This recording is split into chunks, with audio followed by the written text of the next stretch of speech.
Awake my heart, singing in the fire.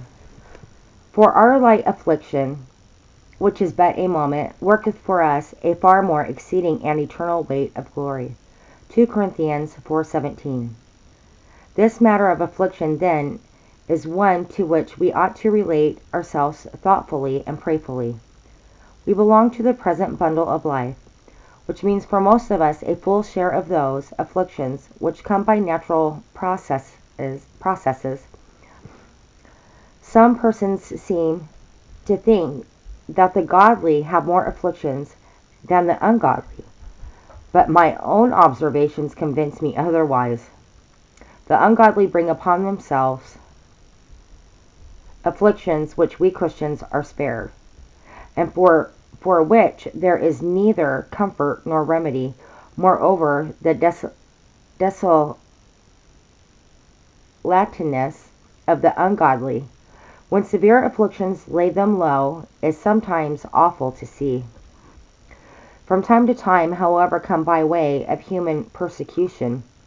The Greek word translated affliction in our text means, first of all, pressure. A strange new pressure and intensity have come to human life in this 20th century.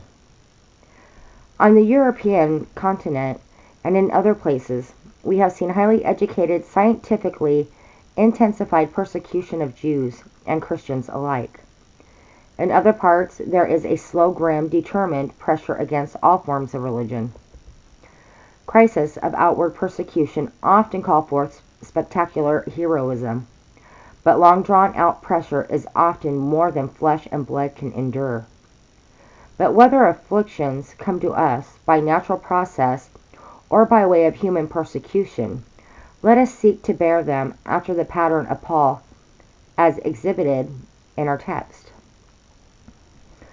Mrs. C. H. Spurgeon, wife of the famous Victorian preacher, was for many years afflicted with illness which at times was acutely distressing.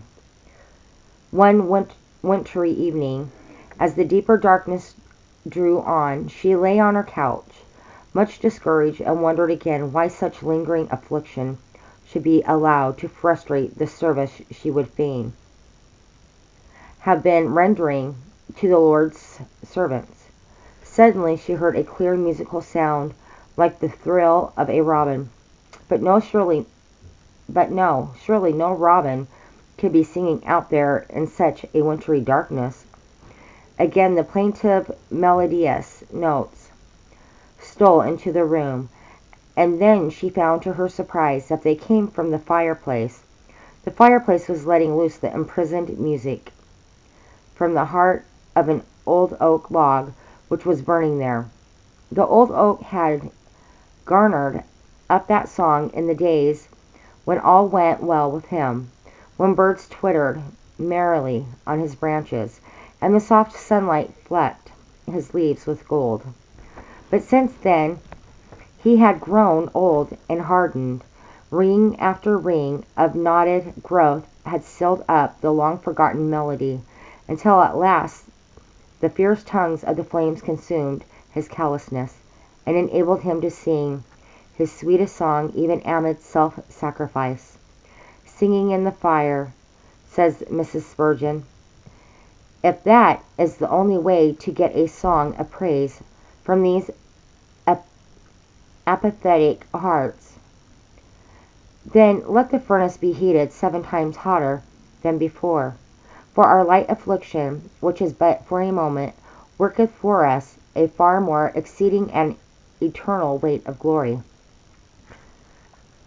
In Revelation 7:9 and 10, John writes, I beheld, and lo, a great multitude, which no man can number, stood before the throne, clothed with white robes and palms in their hands.